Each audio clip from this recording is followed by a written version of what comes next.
Bienvenidos a nuestro masterclass de microangiopatía trombótica en cuidado intensivo. Vamos a hablar específicamente de púrpura trombocitopénica trombótica adquirida.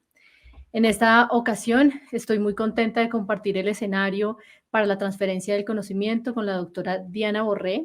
Ella es internista intensivista, es la jefe del Departamento de Medicina Crítica y Cuidado Intensivo en el Hospital Serena del Mar, y este es nuestro primer evento, digamos, en este año que hacemos en conjunto Hospital Universitario Fundación Santa Fe y el Hospital Serena del Mar de Cartagena. Ya nos presentamos, yo soy la jefe del Departamento de Medicina Crítica acá del Hospital Universitario y vamos a hablar de púrpura trombocitopénica trombótica adquirida. El temario lo vamos a dividir en 3 secciones. Una, vamos a hablar de un caso clínico que tuvo ella en Cartagena, otro un caso clínico acá en Bogotá.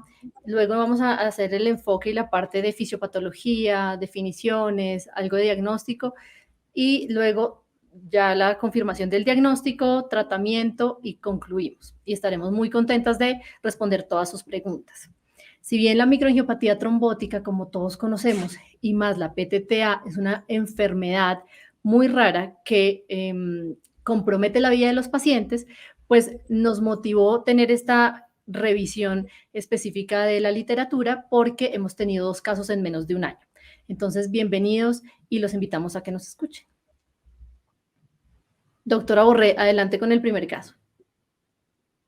Muchas gracias. Vamos a iniciar adelante con la presentación de un caso clínico. Se trata de una paciente de sexo femenino de 32 años de edad. Adelante, por favor, la diapositiva. Que consulta al servicio de urgencias refiriendo como motivo de ingreso principal la presencia de cefalea. Siguiente. Asociado a la presencia de petequias y equimosis. Esta paciente se realiza un hemograma anterior, por favor, que reporta un recuento de plaquetas de 10,000 y una hemoglobina de 6.8, recibiendo transfusión de 6 unidades de plaqueta y manejo con metilprednisolona como pulsos de esteroide del día 1 al día 3, con ascenso del recuento de plaquetas alrededor de 60,000, pero nuevo descenso en las 24 horas siguientes a 10,000 plaquetas, por lo cual se motiva para ingreso a la unidad de cuidados intermedios. Siguiente, por favor. Esta paciente, a la revisión por sistemas, negaba, además de la cefalea y de la presencia de petequias y equimosis, síntomas neurológicos, focalización, dolor torácico o disnea, y se descarta la presencia de diarrea. Siguiente, al examen físico ya observaremos los principales hallazgos, pero resaltamos que esta paciente tiene el diagnóstico de lupus eritematoso sistémico a los 19 años de edad. En este momento debuta con manifestaciones hematológicas y a los 22 años presenta trombocitopenia que resuelve tras la administración de rituximab. Como antecedentes familiares, anemia de célula falciforme, hábito, consumo de alcohol ocasional y un antecedente quirúrgico de cesárea a los 25 años. Siguiente, por favor. Sus signos vitales de ingreso a la unidad de cuidados intensivos dentro de rangos de normalidad con un peso de 62 kilos, y al examen físico eran evidentes la presencia de petequias y equimosis sin datos de focalización neurológica. Siguiente. Esta paciente se realiza un hemograma ya en la unidad de cuidados intensivos con hemoglobina de 8.5, había sido transfundida en el sitio de remisión con hemoglobina previa de 6.3, recuento de plaqueta de 12,000 con coagulograma y bilirrubinas dentro de la normalidad. Adelante. Al extendido de sangre periférica se reporta la presencia de esquistocitos, una cruz, y se miden niveles de actoglobina consumida con un resultado de 8, teniendo como puntos de referencia un valor de 30 a 200. Siguiente. Con base en la anemia, trombocitopenia y los esquistocitos, se sospecha la presencia de una anemia hemolítica con Kuhn negativo y LDH aumentada, a favor de siguiente, púrpura trombocitopénica, trombótica, apoyados en un Plasmi Score de 7 puntos, tal como observamos en esta imagen, a partir del recuento de plaquetas, hemólisis, los niveles de creatinina, entre otros parámetros de referencia. Siguiente. Este Plasmi Score le confiere entonces un alto riesgo de deficiencia grave de LADAS13. Adelante. Ante estos diagnósticos de púrpura trombocitopénica, lupus, anemia hemolítica, se continúa manejo en cuidado intensivo. Siguiente, por favor. Y durante su evolución en la unidad presenta episodio de taquicardia supraventricular autolimitado con sensación de disconfort torácico y biomarcadores positivos, troponina positiva. Siguiente. Asimismo, cursaba con cefalea intermitente y se desarrolla además la desviación, un déficit neurológico transitorio caracterizado por desviación de la comisura labial y hemiparesia brachiocrural. Se lleva siguiente a tomografía sin evidencia en el TAC de alteraciones parenquimatosas ni desplazamiento de la línea media y se corrobora siguiente con la resonancia magnética la presencia de un accidente isquémico transitorio como manifestación neurológica. Siguiente, por favor. En relación a la terapia, ante los hallazgos clínicos y el Plasmi Score de 7 puntos, se inicia terapia con recambio plasmático. Recordemos que la paciente venía recibiendo metilprednisolona, que se ajusta posteriormente a prednisona 1 miligramo por kilo. El día 2 de la hospitalización en cuidado intensivo, con un recuento de plaquetas de 20,000, la paciente inicia el primer recambio plasmático. Observamos en la imagen para la sesión número 5, un recuento de plaquetas de 76,000. Siguiente, por favor. En la sesión número 6, antes de iniciar la sesión número 6, recibimos el resultado del perfil autoinmune, dentro del cual resaltamos que el complemento sérico se encontraba dentro de la normalidad y un siguiente, por favor, ADAMS13 menor, una actividad menor al 10%, un valor menor a 0.2. Siguiente. El día 6 del recambio plasmático encontramos el ascenso de plaquetas a 144,000 y el día 7 del recambio plasmático, siguiente por favor, este ascenso es ya sostenido y es de 159,000. En este momento asumimos que nos encontrábamos ante una respuesta clínica, sin embargo, a las 72 horas la paciente presenta nuevo deterioro con descenso de plaquetas a 44,000, decidiéndose en ese momento reiniciar el recambio plasmático asociado a rituximab para el día 12 de hospitalización con un recuento de plaquetas de 13,000. La segunda sesión de intercambio plasmático que recibe la paciente es de 5 recambios plasmáticos, logrando el egreso de la paciente el día 21 con 310,000 plaquetas. Siguiente, por favor.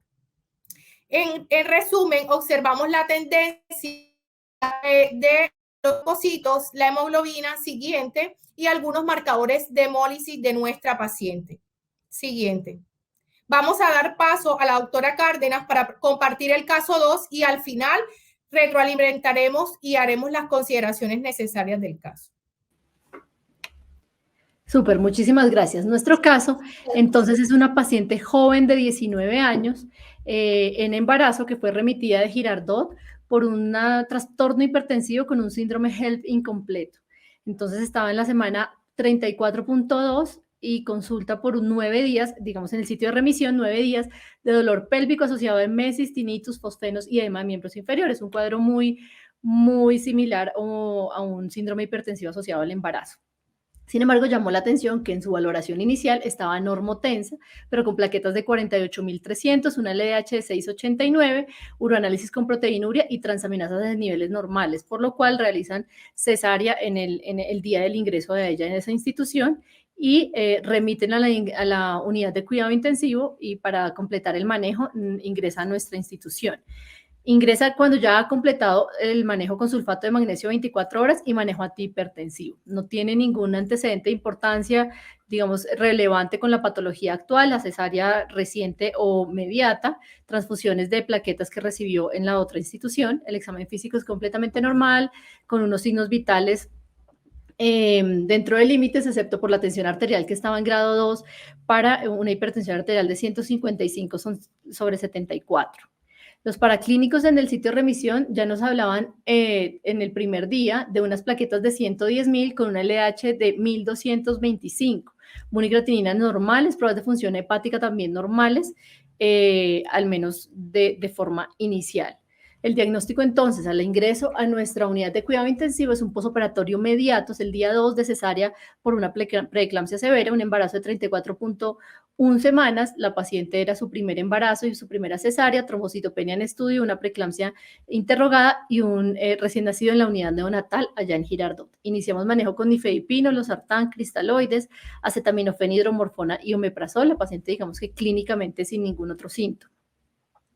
Ya en el ingreso a la unidad de cuidado intensivo se corrobora unas plaquetas que venían de 110.000 a 20.000 con una creatinina normal, no hay compromiso de la función hepática y con una deshidrogenasa láctica en 1010, electrolitos normales. Al día 1, en la unidad de cuidado intensivo, ya presenta unas plaquetas de 17.000, estas vienen en descenso con una hemoglobina de 6.3, con un lactato deshidrogenasa en aumento en 2.287, las transaminasas ya empiezan también a subir, 257 y 190, y una bilirrubina total de 2.21 con directa de 0.27. Un poco de hipocalemia. Al día 3, entonces ya de forma multidisciplinaria con el equipo de nefrología y de hematología, ante la sospecha alta de una microangiopatía trombótica, porque la paciente entonces presenta esquistocitos en el frotis de sangre periférico, una anemia, hemoglobina de 8.8, con un volumen corpuscular medio menor a 90, de 88, y con unas plaquetas de 14.000, pues con un CUMS directo negativo nos hace sospechar de manera importante una PTT-A. Datos adicionales, una ecopatobiliar completamente normal, y en el uroanálisis si era pues confirmatorio patológico con bacillus gram negativo, se inició cefepime. Y el plasmic score, del cual también en la anterior caso clínico se evaluó, nos daba de 6 puntos, lo cual es un altísimo riesgo entre 6 y 7. Su evolución, entonces, al tercer día, con la sospecha alta de púrpura trombocitopénica trombótica, se los solicitamos el ADAMS 13 e iniciamos plasmaféresis de forma urgente, con la salvedad de que se tomara primero el ADAMS 13 y luego se iniciara la plasmaféresis. La paciente, entonces, en resumen, tenemos que presenta visitopenia, anemia y trombocitopenia, hiperbilirrubinemia, una LDH elevada y esquistocitos en el frotis periférico, confirmando, digamos, al menos clínicamente una PTT.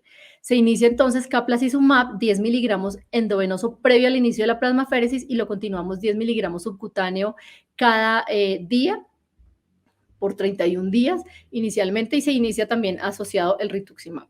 En el día 4, entonces, nos llega el reporte del ADAMS 13, menos, o sea, digamos, las menos de 24 horas de solicitado el examen, y tenemos un déficit de esta metaloproteasa que es menor, su actividad es menor al 10%, entonces requiere como urgencia vital, además del manejo que ya se había establecido, una dosis única de rituximab. Al día 5, es decir, al día siguiente del inicio de la plasmaféresis, ya vemos cómo la plasmaféresis y del caplacizumab, cómo empieza a mejorar las plaquetas, estamos en 115.000 y estas se mantienen durante el tiempo. En el día 6, entonces, tenemos plaquetas de 209.000, en el día 7, la tercera dosis de la plasmaféresis, y con 2 o más recuentos por encima de 150.000 de plaquetas, se decide suspender la plasmaféresis. Se mantienen estas por encima de 310.000, la paciente tenía un alto riesgo de enfermedad tromboembólica, por lo cual se inicia tromboprofilaxis en este momento, y este es el recuento general que tenemos tanto de la LDH como de las plaquetas. En la parte superior vemos cómo empieza el recuento de plaquetas por debajo de 100.000, y se hace un ascenso progresivo pero sostenido de este número de plaquetas luego del inicio tanto del caplacizumab como de la plasmaféresis. Teniendo como base estos casos clínicos que ya comentamos, vamos a hacer una revisión de tema, el enfoque desde el punto de vista del intensivista. Entonces, como bien sabemos, esta PTT, esta púrpura trombocitopénica trombótica, hace parte del grupo del síndrome de microangiopatía trombótica.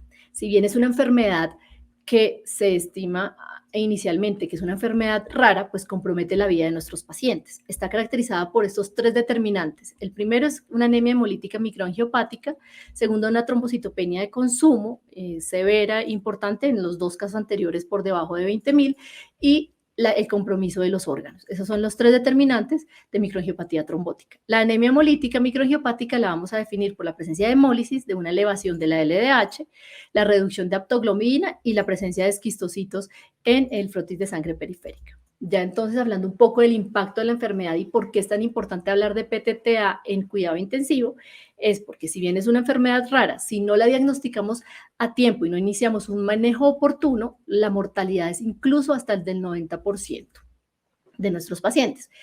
Y en aquellos en que hacemos todo adecuadamente, iniciamos el tratamiento oportuno, lo diagnosticamos aún cuando reciben el tratamiento completo, pueden incluso presentar una mortalidad entre el 10 incluso 20%.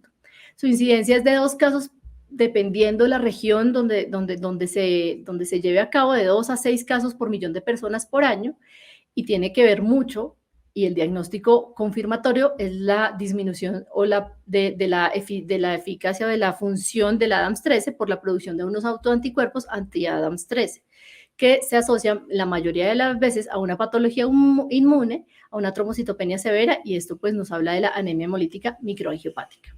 Entonces, nuevamente, vamos a hablar un poquito del síndrome a rasgos generales. El síndrome de microangiopatía trombótica tiene una mortalidad entre el 15 y el 50%, dependiendo donde se esté diagnosticando, digamos, incluso en las zonas geográficas. Europa tiene un número, una incidencia mayor, pero es también porque el diagnóstico es más pronto y se logra diagnosticar. Y dentro de estas tenemos otros síndromes, como es el síndrome hemolítico urémico, que se presenta principalmente en niños y está relacionado con la toxina Shiga, producida por la E. coli entérica, y el SHU atípico, que es el de la alteración de la vía alternativa del complemento, es más mediada por complejos inmunes, y en este caso, estos dos, tanto el síndrome hemolítico urémico y el atípico, se presentan con lesión renal. En cambio, la PTTA es más prevalente en adultos, cerca del 90%, en los niños se presenta menos del 10%, puede ser adquirida o congénita, ya vamos a hablar de eso, y hace referencia a la deficiencia de la ADAMS13 y presenta principalmente un compromiso renal y cardíaco. No quiere decir que si el paciente se presenta con lesión renal nos excluya PTTA. Es muy raro, es poco usual, pero puede presentarse. Entonces, dentro del espectro que tenemos que la PTTA puede ser, como ya lo dije, de inicio en el adulto el 90% y el inicio en niños en el 5 al 10%. Los adultos, la gran mayoría, son adquiridas, porque adquiridas y acatena o desempeña un papel importante los autoanticuerpos contra ADAMS13, mientras que en los niños puede ser o congénita por diferentes alelos, por alteraciones genéticas, o adquirida en el 65% de los casos, también puede ser mediada o por autoanticuerpos o también de etiología inmune. Ya lo dije que la mortalidad sigue siendo alta incluso cuando hacemos un tratamiento adecuado, y es muy importante hacer el seguimiento de estos pacientes. Si bien es una enfermedad huérfana, sabemos que al menos un 36% de los pacientes puede presentar una recaída en los siguientes 10 años. La relación en esta PTTA es más prevalente en mujeres, entonces la relación es de 2.5 a 3 a un hombre, y esto digamos que nos soporta nos soporta el criterio de un componente autoinmune de base, lo cual dice que más del 50% se relaciona a una condición preexistente o concomitante con el episodio. Ya vamos a ver cuáles son esas condiciones que más han encontrado relación. Vamos a hablar entonces un poquito de la fisiología. Fisiología quiero decir, vamos a hablar de la función normal, de qué es lo que ocurre en el ser humano, digamos, en condiciones normales, tanto del factor von Willebrand como el ADAMS13. Entonces tenemos el factor de von Willebrand, que es una glicoproteína multimérica, está dispuesta como un péptido de señal, tiene todas estas subunidades maduras que están unidas por enlaces covalentes, y tiene diferentes multímeros, unos multímeros que son largos y que se sintetizan en las células endoteliales y en los megacariocitos. Tiene 52 exones y tiene una vida media de 12 horas, que más adelante vamos a ver por qué es importante. Entonces es la proteína transportadora del factor 8 de la coagulación. Se une a la membrana plaquetaria para el reclutamiento en el vaso lesionado. Es decir, una vez tenemos el endotelio del vaso, que puede recibir estrés por cizallamiento, por fuerzas de cizallamiento o por una ruptura, digamos, aguda en condiciones de alto estrés, este factor de von Willebrand, que normalmente está como en una forma globular, va a tener un cambio conformacional y se va a poner, digamos que va a exponer más todos sus multímeros largos para que se puedan adherir más fácil a las plaquetas y de esta forma, pues, como que reparar el daño del vaso. Eso en cuanto al factor de von Willebrand. En cuanto al Adams 13, entonces esta es una proteasa, una metaloproteasa que fue descubierta ya desde 1996, que es capaz de escindir ese factor de von Willebrand, de acoplarse a él y de pronto que no permita la adhesión de tantas plaquetas para que se formen muchos trombos a la vez. Esta metaloproteasa, como lo dije, fue descubierta como en 1996, sin embargo, hasta el 2001 recibe el nombre de Adams 13. Tienes diferentes sitios en los que se puede unir, el CUP1 y el CUP2, que ya lo vamos a ver en las siguientes diapositivas, y una vida media de 2 a 3 días. Su actividad normalmente en condiciones fisiológicas está disminuida en niños, en adultos, en embarazo, y de forma in vitro se ha visto que disminuye su actividad frente a la plasmina, el ETA o la bilirrubina.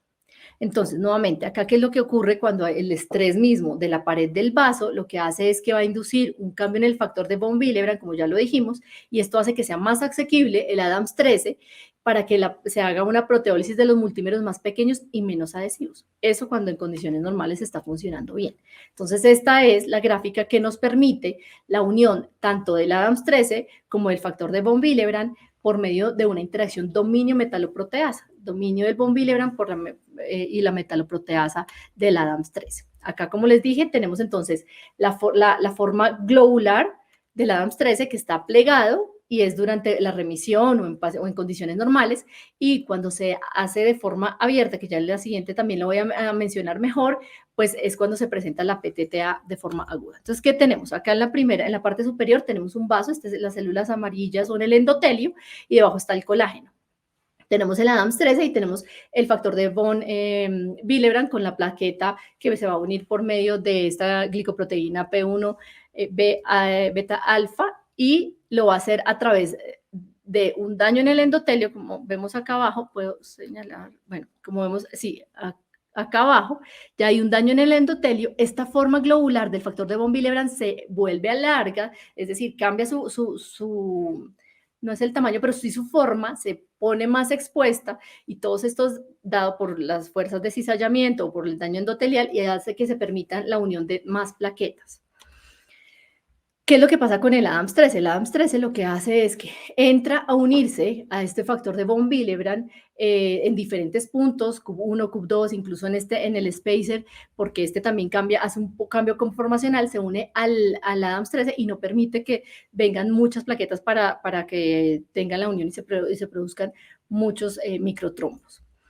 La fisiopatología está ligada necesariamente con la historia de esta enfermedad, y es porque a medida que íbamos conociendo más la enfermedad, y por eso hay tantos cambios en las últimas 2 décadas que han llevado a que podamos establecer diagnósticos más tempranos, más rápidos y tratamientos mucho más oportunos. Entonces, el primer caso, en todos los artículos, lo describen en 1924, una mujer joven de 16 años que se presenta con debilidad, palidez, dolor, fiebre y petequias, con una hemiparesia y parálisis, entra en coma y luego fallece. Ahí ya empiezan a hablar de los primeros casos, pues que era el primer caso y que se debía en la autopsia sale a múltiples trombos, microtrombos en los diferentes vasos, tanto de órganos importantes como tisulares, pues de forma sistémica general. En 1982, Moak ya dice que la PTT exhibe unos multímeros ultra largos del factor de von Willebrand que permiten que sean hiperadhesivos a las plaquetas del plasma ante la deficiencia, pues, del Adams 13. Histopatológicamente, en 1985 ya establecen la presencia de los microtrombos a nivel visceral, que son ricos en plaquetas, en factor de von Willebrand, pero no en colágeno.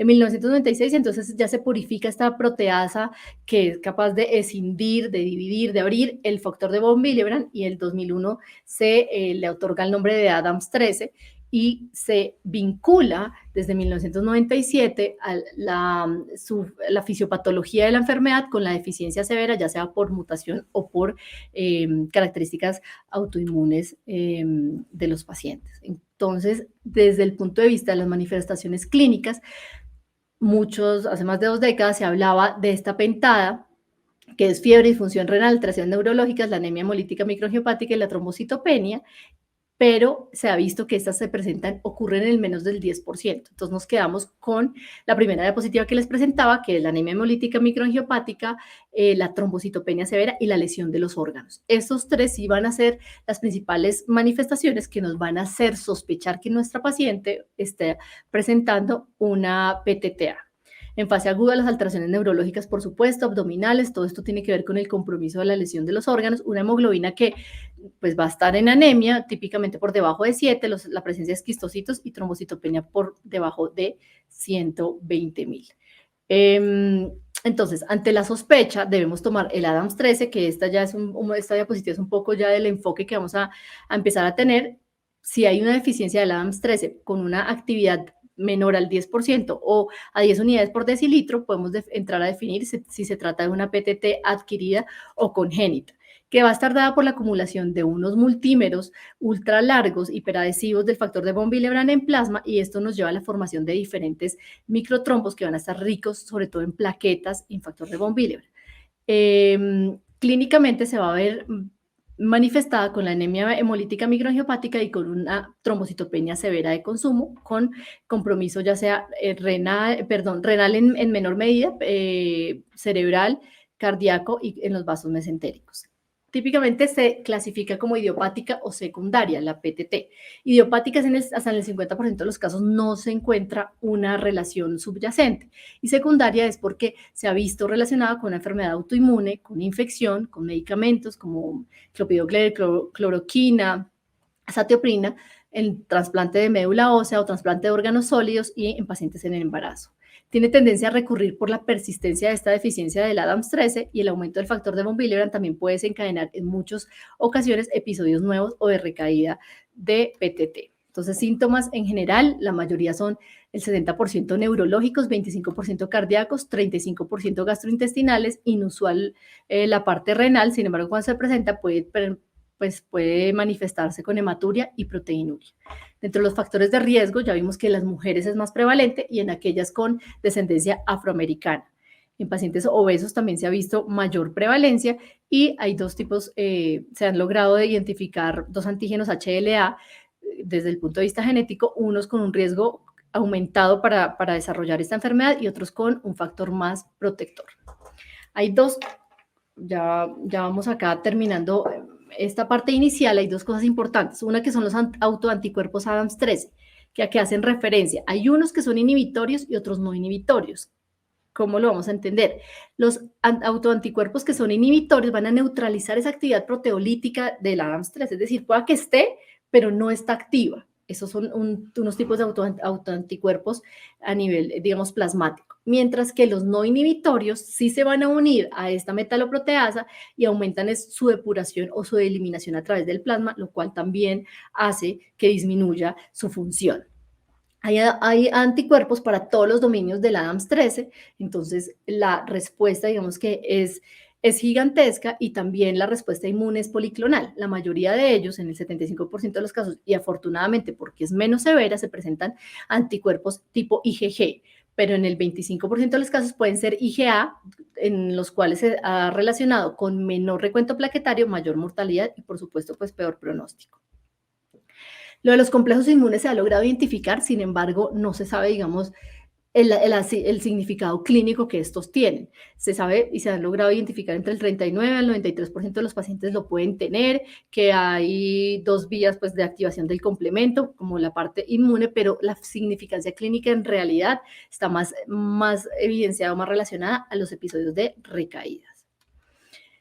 Y entramos entonces acá a la identificación temprana. ¿A qué hace referencia esa identificación temprana? Ya sabemos cuáles son las manifestaciones, que tenemos 3, pero ¿cómo hacemos más objetivo ese criterio clínico? Pues desde hace cerca de 2 décadas, pero fue en el 2010 cuando ya se desarrolla bien este score que se llama el Plasmic Score, y se han hecho diferentes estudios de su aplicabilidad con referencia a la severidad del déficit del ADAMS 13 y pues es el que en este momento tiene mejor evidencia para que sea usado. O los franceses lograron tener este score que eran de 3 puntos, pero no fue tan específico como este Plasmic Score, que entonces tiene 7 cosas importantes y las vimos en las dos pacientes.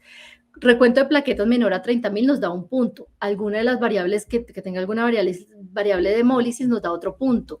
Que no tenga cáncer activo nos da otro punto. Que no haya historia de trasplante de médula ósea o de trasplante de órgano sólido, que tenga un volumen corpuscular medio menor a 90, un INR normal y una creatinina también por debajo de 2. Esto nos da puntos. ¿Y qué hacemos? O cómo sería la clasificación, entre 6 y 7 la deficiencia es severa, es decir, acá ya debemos empezar un tratamiento oportuno, quizá agresivo, dependiendo de las características clínicas de nuestro paciente. Pero si es menor a 5, posiblemente la actividad del ADAMS 13 sea mayor al 10%. Entonces no debamos correr tanto en estos pacientes. Para la siguiente parte, que es de enfoque diagnóstico y terapéutico, volvemos a invitar a la doctora Borré y terminamos al final con las conclusiones. Muchas gracias, doctora Jenny, por su excelente presentación. Quiero compartir con ustedes el abordaje diagnóstico y terapéutico de esta patología y como usted lo ha señalado, debemos sospechar una microangiopatía trombótica ante alteraciones de laboratorio y alteraciones clínicas. Dentro de los laboratorios ordenaremos pruebas de hematología como el hemograma, el extendido de sangre periférica y la prueba antiglobulina directa o KUNS directo, esperando obtener la presencia de anemia, la presencia de trombocitopenia menor a 30.000 en la púrpura trombocitopénica trombótica y un KUNS directo negativo. De igual manera, dentro de los estudios de bioquímica sanguínea, encontraremos parámetros de hemólisis como disminución de lactoglobina, aumento de la LDH, aumento de reticulocitos y aumentos de lactato de deshidrogenasa. Asimismo, alteración de las pruebas de órganos que sugieran isquemia o lesión de estos. Para diagnóstico diferencial con imitadores, de las microangiopatías como la coagulación intravascular diseminada, ordenaremos un coagulograma y un fibrinógeno que se encontrarán normales en la púrpura a diferencia de la coagulación intravascular diseminada. Y los estudios de microbiología reconociendo que las infecciones pueden ser un desencadenante de las microangiopatías trombóticas, entre ellos VIH, serologías para hepatitis C, para hepatitis B, reconociendo la fisiopatología y la producción de anticuerpos, un perfil reumatológico entre el 1 al 4% de los pacientes con lupus eritematoso sistémico desarrollarán una MAC a lo largo de su vida y quizás hay una subestimación reconociendo que existen síntomas neurológicos y hematológicos que se comparten en ambas condiciones. Confirmaremos el diagnóstico de púrpura trombocitopénica trombótica al obtener una actividad de ADAMS 13 indetectable o menor al 10%. Recordemos que el valor normal es una actividad, el valor esperado superior al 50%. Las microangiopatías, como hemos señalado hasta el momento, son un conjunto de trastornos que comparten características clínicas y biológicas similares, cuya fisiopatología puede ser distinta y requieren una terapia específica. Estos han sido los principales denominadores, los principales imitadores de las microangiopatías trombóticas en la unidad de cuidados intensivos: la hipertensión maligna, la sepsis, la coagulación intravascular diseminada y el embarazo. Para el abordaje diagnóstico y el diagnóstico diferencial debemos realizar una historia clínica completa que nos permita excluir microangiopatías inducidas por toxina chiga. Por ejemplo, esta microangiopatía se presenta más que todo en niños menores de 5 años que cursan con cuadros gastrointestinales asociados a diarrea sanguinolenta, o aquellos factores precipitantes a los cuales nos hemos referido a lo largo de estas presentaciones, como fármacos, infecciones, trasplante renal o de células madre y las condiciones autoinmunes y el embarazo. Después de excluir estos factores desencadenantes, podemos evaluar si se tratan de microangiopatías primarias. En esta ilustración observamos el mecanismo de las microangiopatías inducidas por fármacos. Y básicamente son dos mecanismos. El primero de ellos, en la parte inferior de la ilustración, es un mecanismo inmunomediado donde se producen anticuerpos frente al ADAMS a partir de la administración de fármacos. En las primeras 24 horas después de 2 aplicaciones de un fármaco se pueden iniciar toda esta respuesta inmunológica. La gran mayoría de casos se describen después de 3 semanas de la administración del fármaco.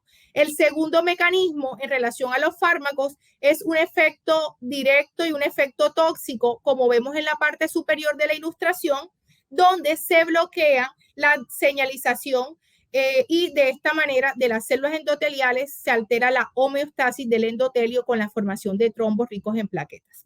En esta ilustración hacia la izquierda observamos una tabla que es el resultado de una revisión sistemática donde se definen aquellos fármacos que en realidad tienen una asociación con microangiopatías, resaltando tradicionalmente o históricamente la quinina con un efecto autoinmune, mientras que la ciclosporina, por ejemplo, se define como un fármaco relacionado con MAC por acción directa o efecto tóxico.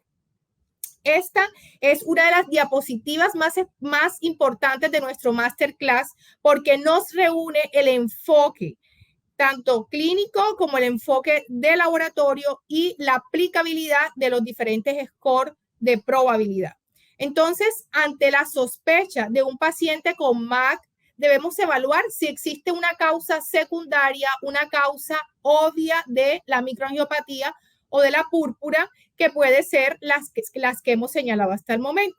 Si no existe, si no hay preeclampsia, si no hay hipertensión maligna, si no hay una coagulación intravascular, pues continuaremos a la aplicación del Plasmi Score. Si existe una condición, se debe aportar un tratamiento específico para estas condiciones, para estas situaciones.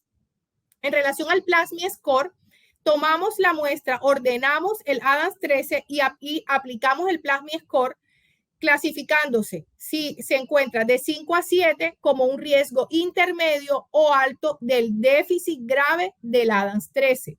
Entre 0 y 4 se clasifica como un bajo riesgo. Inmediatamente obtenemos una puntuación entre 5 y 7, debemos iniciar plasmaféresis. Obtendremos los resultados de la actividad del ADAMS y confirmaremos si estos se encuentran menores a 10% que se trata de una púrpura trombocitopénica trombótica. Si por el contrario se encuentran superior a 30 los resultados, es muy improbable que se trate de una púrpura trombocitopénica y se debe descontinuar la plasmaféresis o recambio plasmático. Ahora bien, cuando el resultado se encuentra entre 10 y 30%, la recomendación sería repetir el ADAMS 13 con un método distinto al utilizado inicialmente. Y para ello, la recomendación es tomar una muestra antes de plasmaféresis y congelar y reservar para posterior estudio. En ese caso, continuaríamos la plasmaféresis hasta 7 días esperando el nuevo resultado. Si por el contrario nuestro paciente se clasifica como bajo riesgo de deficiencia de ADAMS 13 con Plasmi Score entre 0 y 4, pues no vamos a iniciar plasmaféresis, sino que esperamos el resultado del ADAMS. Si el ADAMS es mayor de 10%, pues es improbable y excluimos el diagnóstico de la púrpura trombocitopénica, y si es inferior, es probable y es el momento en el cual iniciaremos plasmaféresis. Es importante saber que todo resultado con ADAMS 13 menor al 10% me obliga a la realización de estudios inmunológicos para determinar la presencia de anticuerpos anti-ADAMS 13. Sin embargo, en el escenario clínico es complejo. Los principales anticuerpos a determinar serían la inmunoglobulina G, los de inmunoglobulina G, y estos pueden estar presentes, ser positivos en el 2% de la población sana, o por el contrario, solo ser positivo en los episodios agudos en el 25% de los pacientes. ¿Para qué medimos los anticuerpos? Para definir la etiología de la púrpura trombocitopénica, si es inmunomediada o adquirida o si es una púrpura congénita. Recordemos que pacientes en edad adulta, 45 años, edad adulta, pueden debutar durante el embarazo con una púrpura congénita o una púrpura primaria o una MAC primaria por alteración del complemento. Entonces es importante diferenciar por las nuevas terapias disponibles si se trata de una inmunomediada versus una congénita. Importante además señalar que el 90% corresponderán a una causa inmunomediada o adquirida. En esta diapositiva observamos los objetivos terapéuticos y básicamente son tres. En la púrpura trombocitopénica trombótica, el primer objetivo será eliminar estos multímeros ultralargos del factor de von Willebrand, al igual que los anticuerpos frente al ADAMS13. Y, si es posible, reemplazar esa ADAMS por un ADAMS funcional. El segundo objetivo será suprimir el sistema inmunológico para disminuir o frenar la producción de anticuerpos frente a ADAMS13. Y por último, y como objetivo terapéutico más reciente, encontramos inhibir la interacción entre el factor de von Willebrand y las plaquetas. ¿Cómo lo vamos a lograr? Lo vamos a lograr con estas terapias. En el primer caso, con la administración de plasma. Históricamente, para la púrpura trombocitopénica se administraban infusiones de plasma de 25 a 30 cc por kilo, pero se relacionaban con sobrecarga de volumen y complicaciones por esta causa. Ya observaremos cómo la plasmaféresis o el recambio plasmático tiene beneficios sobre la infusión de plasma y es la terapia estándar en combinación con los esteroides debido a el efecto inmunomediado que estos lograrían en esta patología. Recordemos que en la patología congénita, en la enfermedad congénita, hoy por hoy hay estudios en relación a la administración de ADAMS13 recombinante. El segundo objetivo terapéutico lo lograremos a través de fármacos como los esteroides, el rituximab, y el tercer objetivo lo lograremos a partir de la administración de caplacizumab, un nanoanticuerpo que inhibe la interacción del factor de von Willebrand con las plaquetas. En esta ilustración resumimos las tres terapias que hoy por hoy se consideran como la triple terapia en la púrpura trombocitopénica trombótica y que deben ser la terapia estándar. Todos los pacientes con este diagnóstico deben recibir estas terapias debido al efecto sumatorio que logramos con cada una de ellas. Cuando hablábamos de la superioridad del recambio plasmático sobre la infusión de plasma, lo hacíamos básicamente a partir de los resultados de este estudio. Roque y colaboradores en 1991, a partir del análisis de 102 casos de púrpura trombocitopénica, evaluaron a los 9 días del inicio de las terapias en un caso infusión de plasma frente a recambio plasmático y a los 6 meses de la administración de dicha terapia, la respuesta clínica documentada por el aumento en el recuento de plaquetas y la supervivencia, siendo superior en la terapia de recambio plasmático. La supervivencia, entonces, a partir de este estudio, se reporta como mayor al 90%, siendo entonces considerada como la terapia estándar. Pero no podemos olvidar que antes de obtener el resultado de ADAMS13 y definir la etiología de la microangiopatía, iniciamos de forma empírica la plasmaféresis y obtenemos mejoría en algunos pacientes, lo vemos comúnmente en la unidad de cuidados intensivos, por el beneficio de la plasmaféresis o recambio plasmático en relación a la eliminación de citoquinas, a la eliminación de complejos inmunes que favorecen la acción de monocitos, a la eliminación de fármacos que pueden ser el causante de la MAC. De tal manera que la Sociedad Internacional de Aféresis Terapéutica en diferentes categorías indica la plasmaféresis para MAC distintas a la púrpura trombocitopénica en cuidado intensivo, tal como observamos en el síndrome de Hell, por ejemplo, postparto, la terapia plasmática es una categoría 3, mientras que la MAC inducida por fármacos, las categorías pueden ir desde la 1 hasta la categoría 4. ¿Cómo se realizaría la plasmaféresis? Se realizaría de forma diaria hasta la resolución de los síntomas neurológicos, el recuento de plaquetas mayor a 150,000, un recuento sostenido, más de 2 recuentos consecutivos, y el recambio se haría con plasma fresco congelado con un volumen de 1 a 1.5 volúmenes de plasma. Recordemos que la plasmaféresis va a realizarse en asociación con esteroides prednisolona 1 miligramo por kilo, con un grado de recomendación 1A.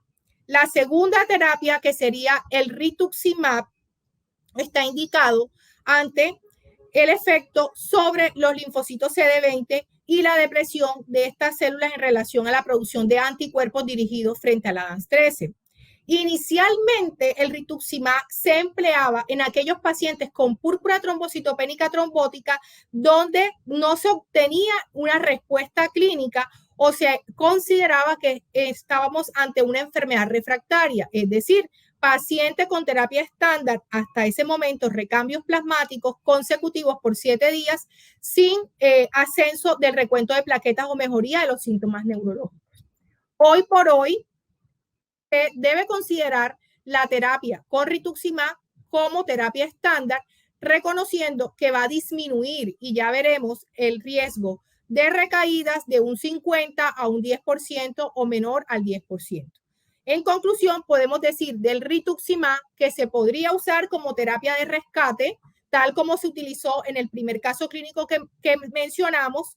Segundo, como terapia estándar, tal como se utilizó en el segundo caso, o como terapia profiláctica, y ya veremos algunos resultados y la forma de usarlo como terapia profiláctica. Las dosis son variables. Aquí observamos 375 a 500 miligramos por metro cuadrado día. Y con intervalos que pueden ser semanales o día 1 y día 15.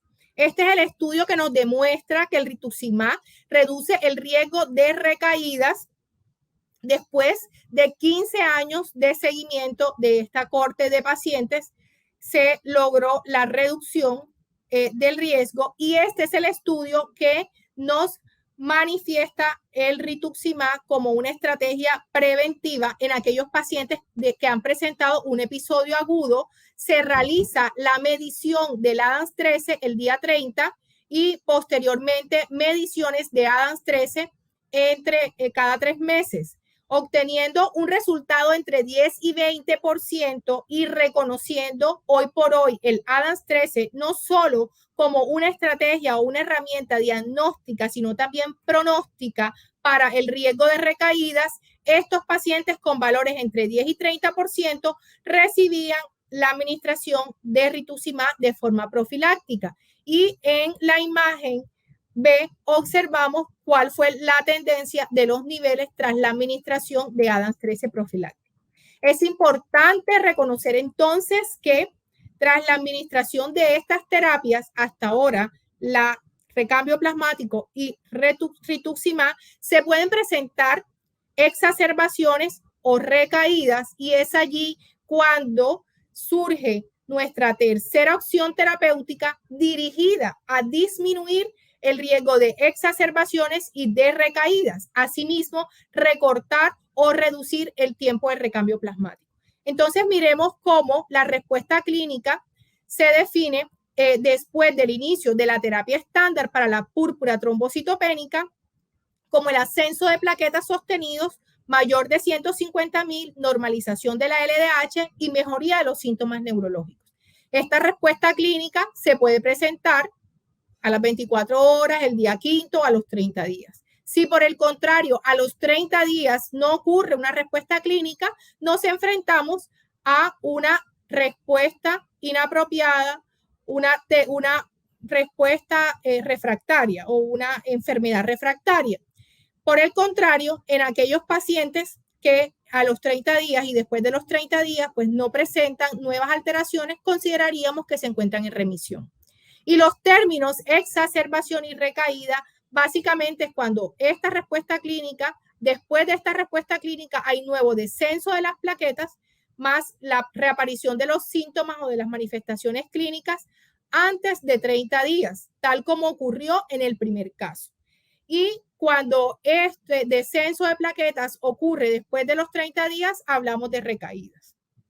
Para disminuir el riesgo de exacerbaciones, de recaídas, reducir el tiempo de la terapia plasmática, ha demostrado el capracizumab grandes beneficios y hoy por hoy está indicado en todo paciente que experimenta un episodio de púrpura trombocitopénica asociado a plasmaféresis y asociado a inmunosupresión. En esta ilustración ustedes observan una línea de tiempo desde los primeros estudios, los estudios fase 2 y fase 3, el estudio Titán y el estudio Hércules, que permitieron su aprobación. En Colombia se encuentra aprobado por el INVIMA desde enero del año anterior, pero su comercialización ocurre 3 meses posterior. En el primer caso clínico no hubo la posibilidad por temporalidad de administrar dicha terapia. Esta molécula, como mencionamos inicialmente, es un nanoanticuerpo que va a inhibir la unión del factor de von Willebrand a las plaquetas y de esta manera interrumpe la formación o la agregación plaquetaria y la formación de un trombo rico en plaquetas. Los estudios más significativos fueron analizados de forma integrada para reunir en su totalidad 220 pacientes que recibieron la terapia estándar, el recambio plasmático, la inmunosupresión y el clapacizumab versus placebo, y fue administrado este medicamento 30 días después del último recambio plasmático. Observamos que en el Hércules se extendió un poco más la administración porque en aquellos pacientes donde no se lograba una respuesta inmune, resolver la respuesta inmune, se pudo extender un poco más la terapia. ¿Cuáles fueron los principales hallazgos de este análisis integrado de los dos estudios principales? Una reducción en el tiempo hasta la normalización de las plaquetas, una reducción de la mortalidad atribuida a la púrpura, de las exacerbaciones y de los eventos trombóticos durante la administración del tratamiento. Asimismo, prevenía las recurrencias y reducía el número de recambios plasmáticos de 7.5 a 5 recambios plasmáticos. En este metaanálisis que reúne los dos ensayos clínicos y 3 estudios observacionales de Europa, Francia, Reino Unido y Barcelona, se evaluaron la terapia estándar versus placebo, encontrando beneficios y resultados a favor de clapacizumab en relación a la exacerbación, a la enfermedad refractaria, al tiempo hasta la normalización de las plaquetas, la duración del recambio plasmático, la estancia hospitalaria, tal como observamos en esta imagen, y no hubo diferencias significativas en relación al sangrado y al sangrado mayor.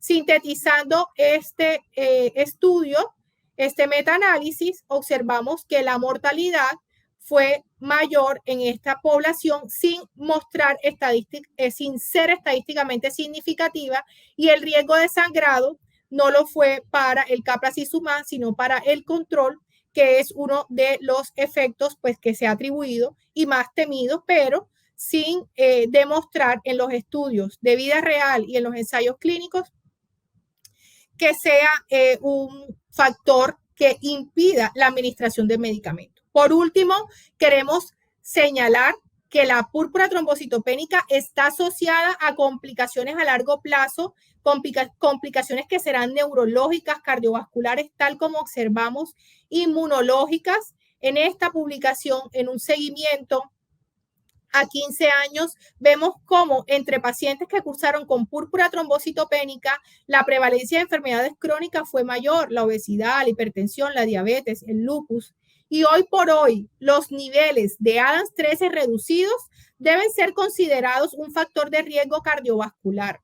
Encontraremos los internistas cada vez más en sus consultas pacientes con antecedentes de púrpura trombocitopénica y los reconocerán como un trastorno crónico recurrente, por lo cual es muy importante reconocer precozmente y hacer un seguimiento adecuado a estos pacientes. Para finalizar, queremos recordar que esta es una enfermedad sistémica, por lo cual cualquier órgano puede ser la manifestación inicial de la misma. Si no logramos instaurar la terapia adecuada por un diagnóstico errado, la mortalidad de nuestros pacientes será alta, 90%, y en su gran mayoría en las primeras 24 horas. Hoy por hoy, el tratamiento estándar debe ser la terapia triple y las complicaciones van a impactar en la calidad de vida de nuestros pacientes. Muchísimas gracias